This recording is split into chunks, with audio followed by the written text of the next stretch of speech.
영상 시작 전 좋아요, 구독 한번 부탁드립니다. 말수가 네가 나를 다시 사람 만들어줬어.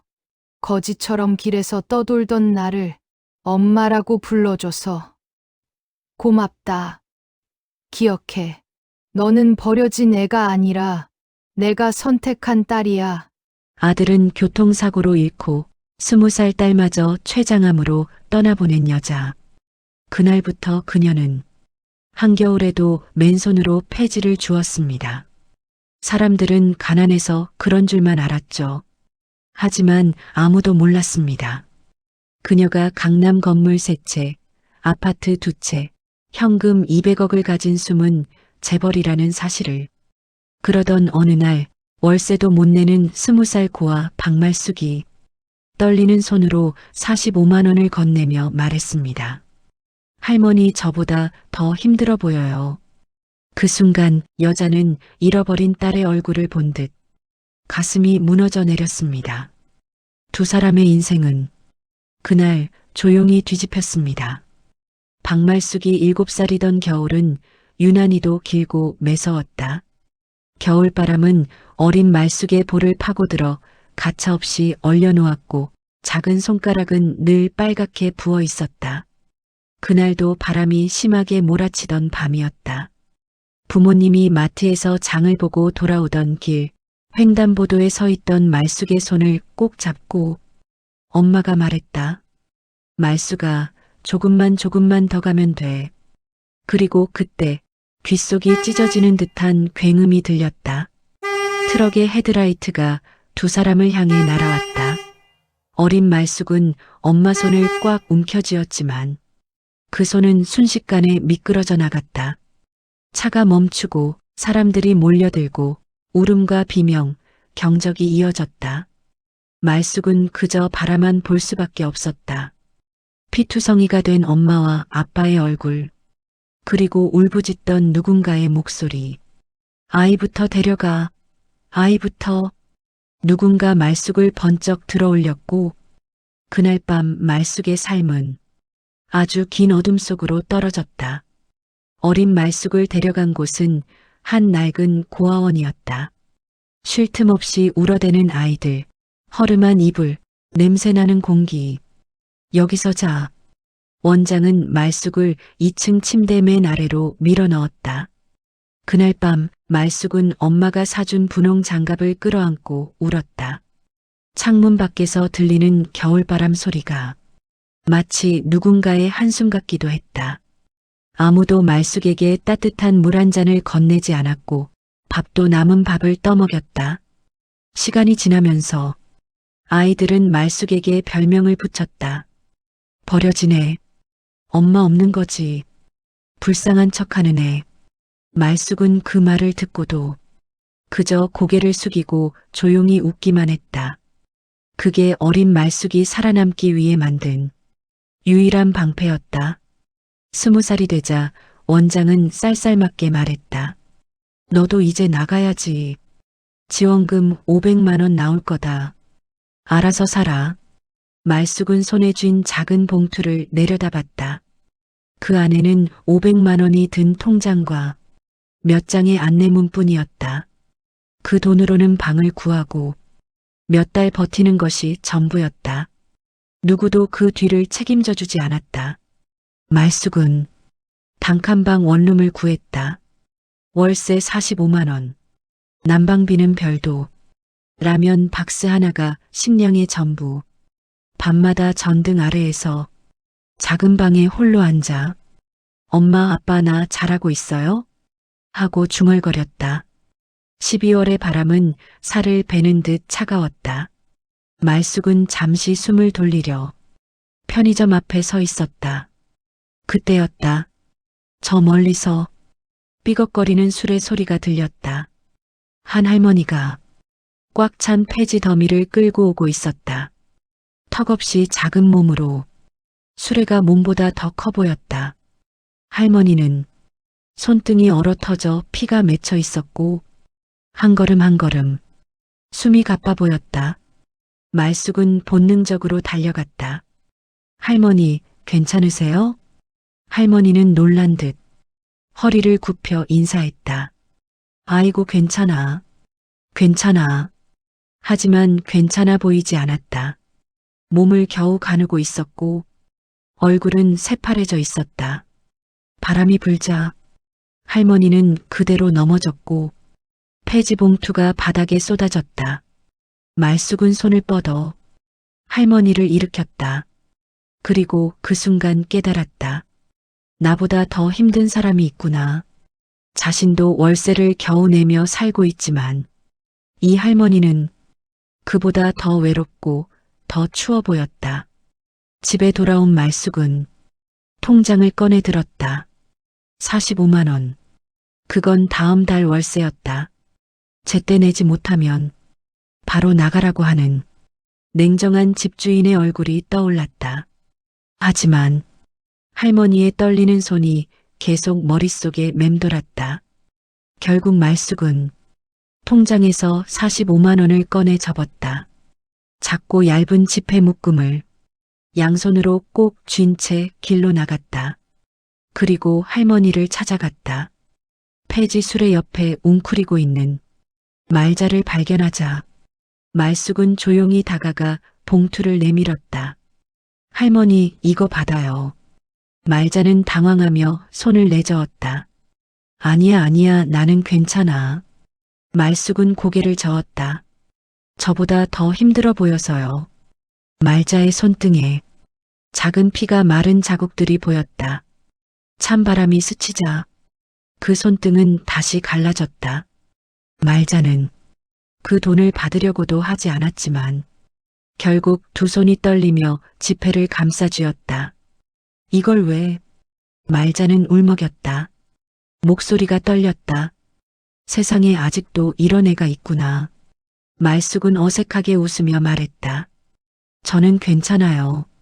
일하면 다시 벌 수 있어요.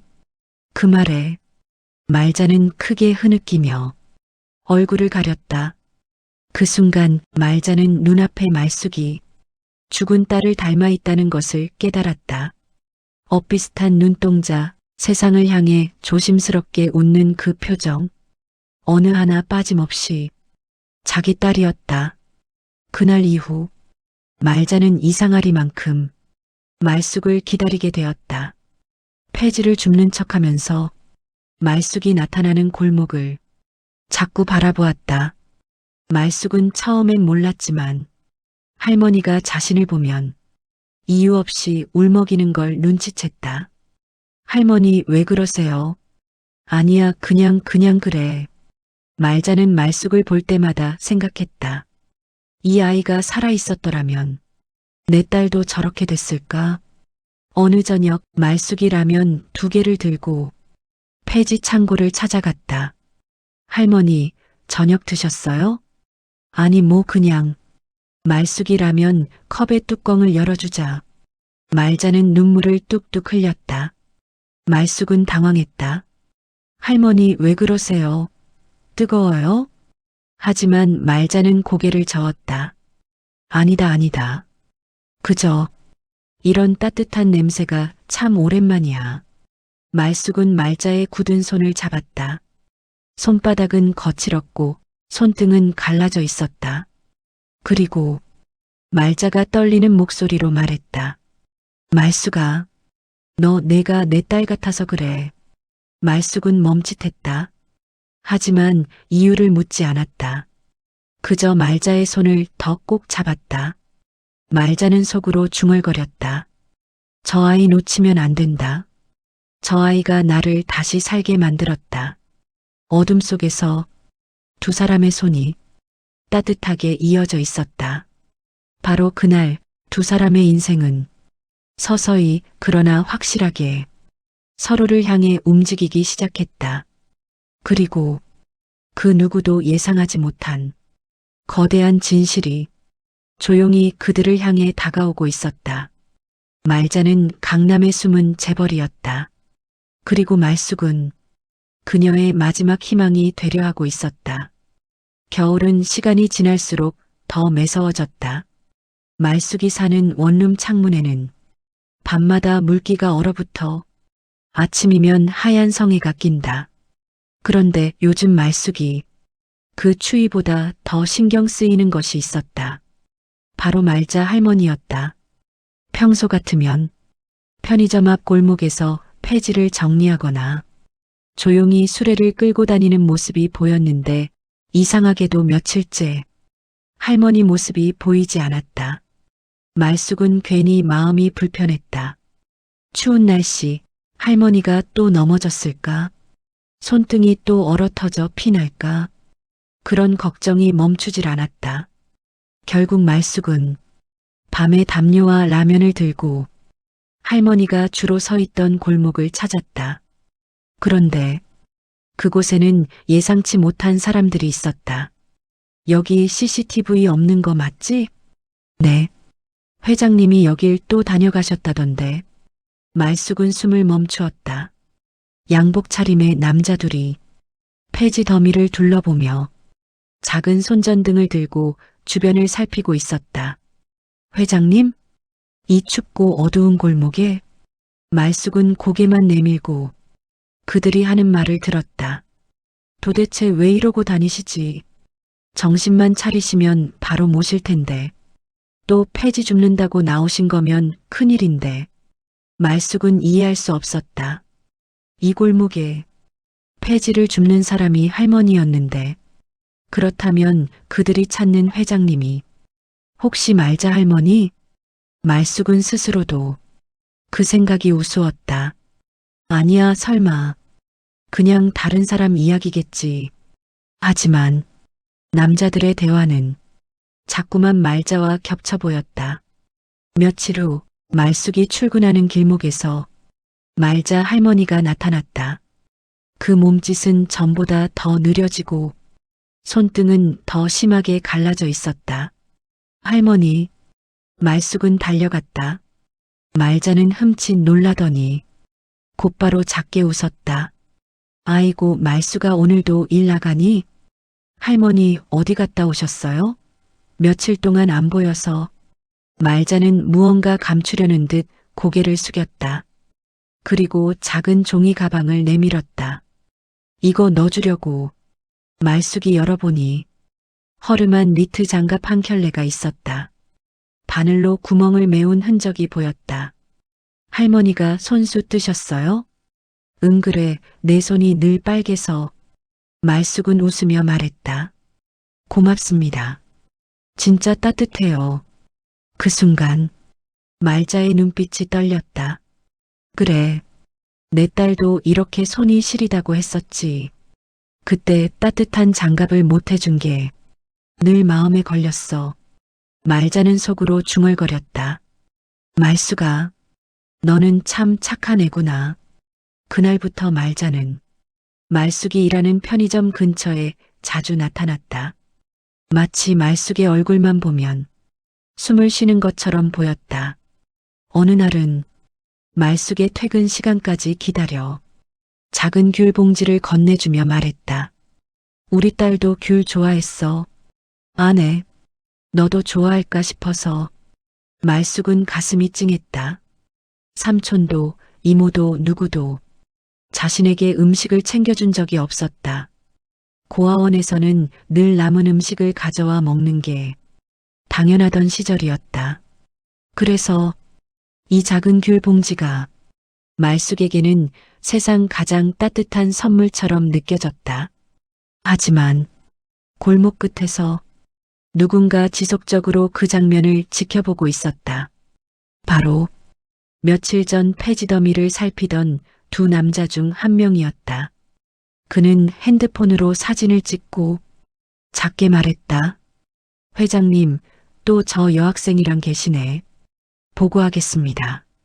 그의 말투는 뭔가 걱정과 긴박함이 뒤섞여 있었다.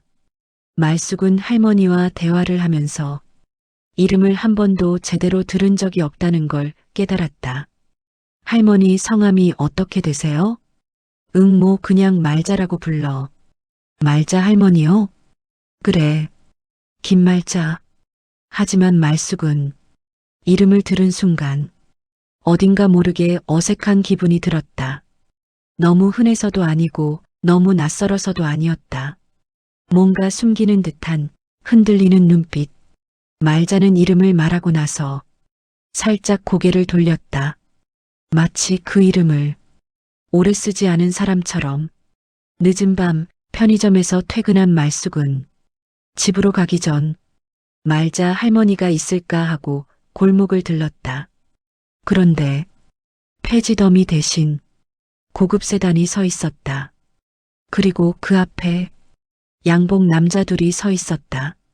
그들은 말자의 작은 폐지 수레를 조심스레 싣고 있었다. 회장님이 또 여기에 놓고 가셨네. 빨리 집으로 모셔야지. 딸 얘기만 나오면 통제가 안 돼.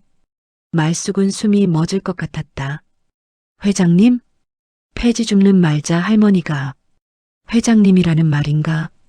말숙이 가까이 다가서자 한 남자가 황급히 다가왔다.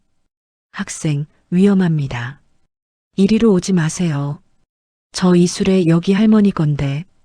남자는 순간 당황하다. 숨을 깊게 들이쉬었다. 혹시 그분과 친하신가요? 그분이요? 김말자 회장님을요. 그 이름이 말숙 귀에 정확히 박혔다. 김말자. 할머니가 말했던 그 이름. 그 남자는 다시 말했다. 회장님은 잠시 정신적으로 충격을 받으신 이후로 그냥 자꾸 폐지를 주우러 나오십니다. 그 말은 말숙의 머릿속을 완전히 흔들어 버렸다. 폐지를 줍는 이유가 가난이 아니었다. 그건 현실을 잊기 위한 행동이었다. 잃어버린 자식 기억을 붙잡기 위한 유일한 버팀목이었을지도 모른다. 다음 날 말자는 말숙에게 작은 닭죽을 건네며 말했다. 추울 땐 뜨뜻한 걸 먹어야지. 할머니, 이거 제가 받아도 돼요? 받아 넌 받아야지. 말숙은 잠시 머뭇거리다. 조용히 입술을 떼었다. 할머니, 혹시 할머니, 진짜 이름 김말자 맞아요? 말자는 손에 들고 있던 플라스틱 용기를 떨어뜨릴 뻔했다. 그 눈빛에는 놀람과 두려움 그리고 오래 숨겨온 비밀이 흔들리고 있었다. 누가 그 이름을 알려줬니? 말숙은 답하지 못했다. 그저 할머니의 떨리는 손을 잡았다. 말자의 손이 너무나 차갑고 너무나 외로웠다. 말자는 작은 목소리로 말했다. 말숙아, 내가 너한테만은 말해줄게. 그리고 말자의 눈이 서서히 젖어들었다. 내가 그 이름을 잃어버린 지가 20년이 넘었단다. 그 한마디는 마치 오래된 문을 열어젖히는 소리처럼 말숙의 가슴 깊숙이 파고들었다. 말자의 입술이 떨렸다. 내가 그 이름을 잃어버린 지 20해가 넘었단다. 말숙은 말자의 말을 기다렸다. 추운 골목이었지만 둘 사이 공기는 이상하게 뜨겁게 달아올랐다. 내 아들은 교통사고로 갔어. 군대 제대하고 처음으로 내가 산 차를 몰고 오다가 신호 위반한 차에 그대로. 말자는 손등으로 얼굴을 가렸다. 눈꺼풀 사이로 눈물이 번졌다. 딸은 20살의 최장암이래. 어른들이 다 그러잖아. 어린애가 왜 남이냐고. 근데 진짜더라. 말도 안 되게 진짜더라. 말숙은 숨을 삼켰다. 말자는 한숨 섞인 웃음을 흘렸다. 아들 보내고 딸 보내고 나도 같이 가고 싶더라. 근데 이상하지? 그날부터 자꾸 집안에만 있으면 미쳐버릴 것 같은 거야. 그녀는 폐지 수레를 한번 쓰다맞다. 그래서 나왔어. 딸이랑 같이 다니던 길, 같이 걷던 골목, 같이 보던 쓰레기 더미. 그거라도 다시 보면 조금은 가치 있는 것 같아서 말숙의 마음이 쿵 떨어졌다. 가난해서가 아니었다. 살기 위해서가 아니라 살아남은 죄책감 때문에 밖을 헤매는 거였다. 할머니 많이 힘드셨겠어요. 말자는 웃으며 고개를 저었다. 힘든 건 뭐 이제 익숙해. 근데 말수가 넌 아직 어려. 넌 힘들어지면 안 되는데. 그러면서 말숙의 손을 살며시 잡았다. 너는 내가 다시 산 이유 같아. 너를 보면 아직 나도 조금은 사람 같다. 그 생각이 들어. 말숙은 괜히 눈물이 고였다. 버려진 아이와 자식을 잃은 어른. 둘은 서로의 상처를 보듬기 시작했다. 그때 골목 끝에서 다시 양복을 입은 남자가 조용히 둘을 지켜보고 있었다. 며칠 뒤 말숙은 편의점에서 야간 근무를 하다가 창밖에 비친 장면에 얼어붙었다. 비틀거리며 걸어가는 말자의 모습. 손에는 아무것도 들려있지 않았고 왼쪽 어깨가 한쪽으로 기울어져 있었다. 할머니, 말숙이 달려나가는 순간 말자의 다리가 휘청이며 그대로 무너졌다. 할머니, 정신 차리세요. 할머니, 119 사이렌 소리가 골목을 울렸다. 구급대원이 들것을 들고 와 말자를 실어갔다. 병원에 도착하자 의료진의 태도가 이상했다. 김말자님입니다. VIP실로 모시세요. VIP. 말숙이 평생 들어본 적 없는 말이었다. 양복 차림의 남자들이 허겁지겁 뛰어들어왔다. 회장님, 또 혼자 나오시면 어떡합니까? 담당 과장님, 회장님 상태는 어떻습니까? 회장님. 그 말을 듣는 순간 말숙의 머릿속이 하얘졌다. 한쪽에서 남자가 다가왔다. 학생이 박말숙 씨 맞습니까? 네, 저는 그냥 길에서 할머니 도와드리던. 그는 깊게 고개를 숙였다. 저희 회장님을 지켜주셔서 감사합니다. 회장님이요? 남자는 조심스럽게 말을 이었다. 강남 S타워, S상가, 큰돈 아파트. 다 회장님 소유입니다. 은행 자산만 해도 200억이 넘습니다. 말숙은 말문이 막혔다. 폐지를 줍던 그 손이, 밤마다 떨리던 그 어깨가, 골목에서 라면을 나눠 먹던 그 할머니가. 거짓말이죠? 남자는 고개를 저었다. 정신적 충격 이후로 자식분들을 잃은 뒤부터 길 위를 떠도십니다. 자식들 기억 때문에요. 말숙의 눈가에 눈물이 차올랐다. 세상에 자신이 도운 사람이 이렇게 큰 슬픔과 이렇게 큰 부를 동시에 가진 사람이었을 줄은 꿈에도 몰랐다. 그리고 그날 밤 말자는 병실에서 깨어나 가장 먼저 이렇게 물었다. 말숙이는? VIP 병실, 넓은 창, 부드러운 소파, 고급스러운 커튼. 말숙은 이 모든 게 어색했다. 침대 위에 누워있는 말자는 평소 골목에서 보던 말자와 같았다. 다만 손등에 꽂힌 링거줄과 하얀 병원 가운이 그녀를 더 초라하게 보이게 할 뿐이었다. 말수가, 말자의 목소리가 떨렸다. 내가 나를 여기까지 데려왔지?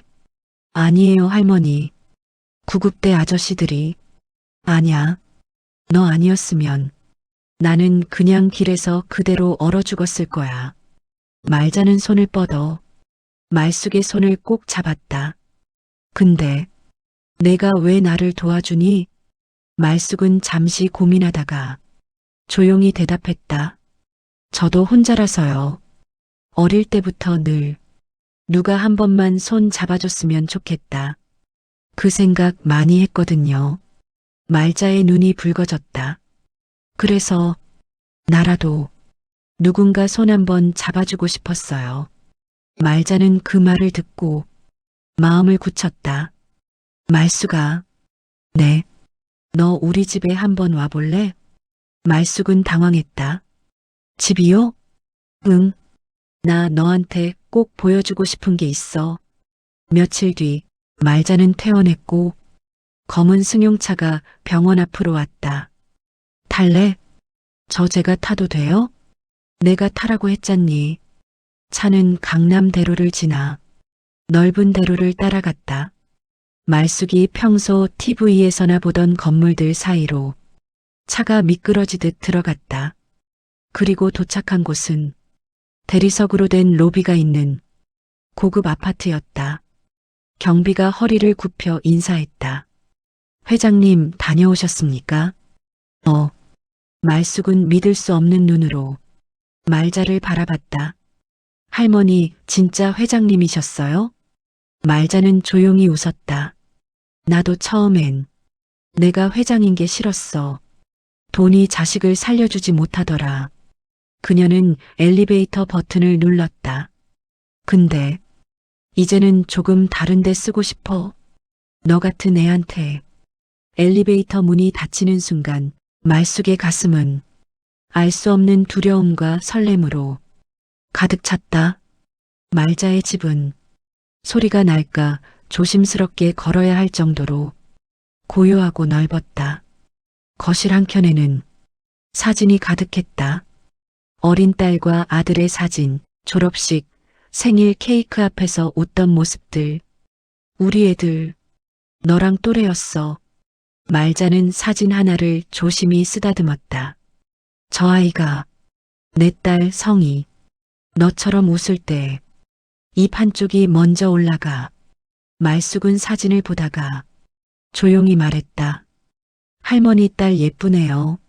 너도 참 예쁘다 말숙아. 눈이 참 똑같이 슬퍼. 잠시 정적이 흘렀다. 말자는 결심한 듯 입을 열었다. 말숙아. 네. 너 가족 있니? 없어요. 부모님 사고로 돌아가시고 친척들도 연락 끊긴 지 오래고 고아원에서 그냥 살았어요. 말자는 고개를 끄덕였다. 그래서 누구한테 기대지도 못하고 혼자 알아서 버텨야 하는 게 당연하다고 생각했겠지? 말숙은 아무 말도 못했다. 그 말이 너무 정확해서 말자는 깊게 숨을 들이켰다. 그럼 나한테 기대 볼래? 말숙의 눈이 커졌다. 네, 내가 말이야. 너를 양딸로 삼고 싶다. 공기가 멈춘 것 같았다. 할머니 무슨 말씀이세요? 너는 나한테 딸이야. 내 딸이었으면 좋겠다는 생각. 처음 본 날부터 했어. 말숙은 온몸이 떨렸다. 양딸, 누군가의 딸. 그 단어가 너무 낯설고 너무 간절했다. 근데 저 같은 애가 할머니 같은 분의 딸이 되어도 되나요? 말자는 단호하게 말했다. 돈 때문이라 생각하면 지금 나가도 좋아. 근데 나는 내 손이 너무 차가워서 그 손 그냥 혼자 두기 싫어서 그래. 말숙의 눈물이 왈칵 쏟아졌다. 저 한 번도 딸로 불려본 적이 없어요. 말자는 의자를 끌어 말숙 앞에 앉았다. 그럼 오늘부터 연습하자. 말숙아. 네. 우리 딸.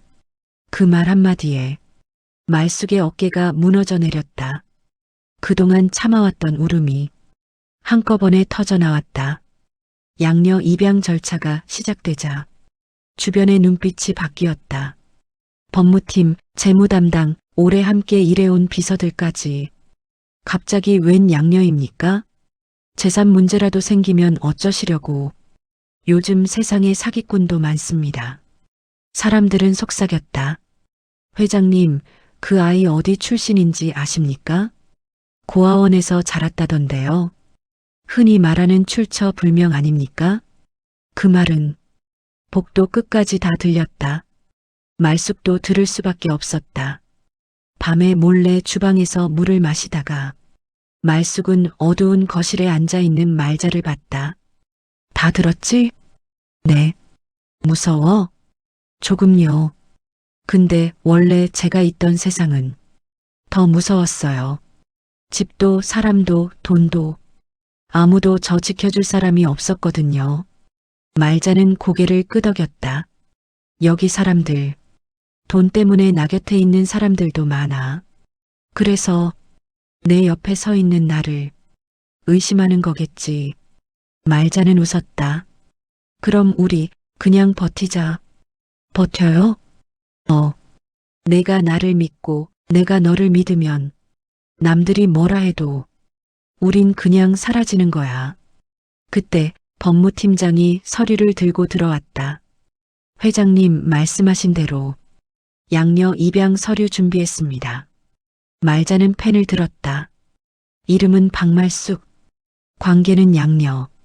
서류 위에 글씨가 적히는 소리가 이상하게도 기도하는 소리처럼 들렸다. 양녀 입양 소문은 멀리 떨어져 있던 친척들의 귀까지 들어갔다. 이게 무슨 망신입니까, 이모님? 고아원 출신이라뇨. 재산이 얼마나 된다고 그걸 다 남줍니까? 조카라는 남자가 집으로 찾아와 소리쳤다. 내가 이 집에서 어릴 적부터 얼마나 드나들었는데 아들, 딸 다 갔다고 해서 이제 와서 고아원 애를 데리고 와요? 말숙은 뒤에서 그 말을 다 듣고 있었다. 손이 덜덜 떨렸다. 조카는 말숙을 노려봤다. 너 뭐냐? 뭘 믿고 여기까지 들어왔냐? 말숙은 입을 굳게 다물었다. 그때 말자가 조용히 말했다. 얘는 나한테 없어서는 안 될 애야. 이모님, 제발 정신 좀 차리세요. 정신이야, 내가 차려야지. 말자는 단호하게 잘랐다. 내 재산은 누구에게도 빼앗기려고 모아온 게 아니야. 내 마음이 향하는 곳에 줄 거야. 조카는 이를 갈았다. 이모님, 나중에 후회하지 마세요. 이건 분명히 문제 생길 겁니다. 문이 쾅 닫혔다. 말숙은 조심스레 물었다. 할머니, 저 때문에 힘들어지는 거 아니에요? 말자는 미소 지었다. 너 때문에 힘들어지는 게 아니라 너 덕분에 내가 버티고 있어. 그게 더 커. 입양 서류가 정식으로 마무리되고 몇 달이 흘렀다. 둘은 정말 어머니와 딸처럼 지냈다. 아침에 같이 밥을 먹고 시장에 나가 손잡고 장을 보고 때로는 TV 앞에 나란히 앉아 어긋난 와이파이 때문에 버벅거리는 화면을 보며 같이 웃었다. 말숙아, 네 엄마. 이제 말숙은 자연스럽게 엄마라고 불렀다. 그 한마디를 들을 때마다 말자의 귀는 붉어졌다. 엄마라는 말, 이렇게 오래간만에 듣네. 하지만 행복한 시간은 오래가지 않았다. 말자의 기침이 심해지기 시작했다. 계단을 오르내릴 때마다 숨이 차올랐고 밤마다 가슴을 움켜쥐고 끙끙 앓았다. 검진 결과는 좋지 않았다. 연세도 있으시고 심장 기능도 많이 떨어졌습니다. 무리하시면 안 됩니다. 말자는 웃으며 말했다. 의사 선생, 나 오래 살면 뭐해? 이렇게 얘 얼굴 하루라도 더 보는 게 이득이지. 말숙은 화를 냈다. 엄마, 그런 말 하지 마요. 저 이제 진짜 엄마 생겼는데. 말자는 말숙의 얼굴을 곁눈질로 바라보았다. 그래서 더 그래. 그동안 내 인생은 버티는 인생이었거든. 근데 이제야 사는 것 같아. 말자의 병세가 점점 나빠지자 변호사가 자주 집에 드나들기 시작했다.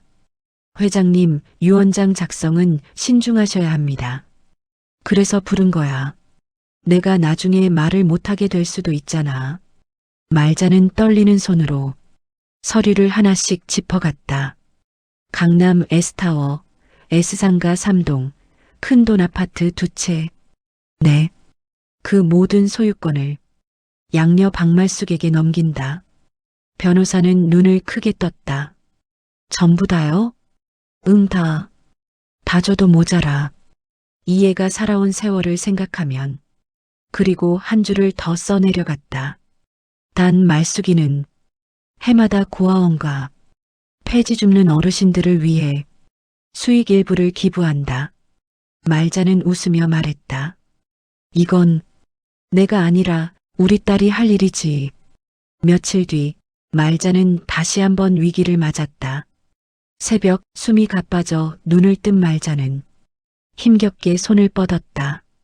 말수가, 옆에서 자고 있던 말숙이 놀랐겠다. 엄마, 왜 그래요, 엄마? 말자는 가까스로 웃었다. 울지 마.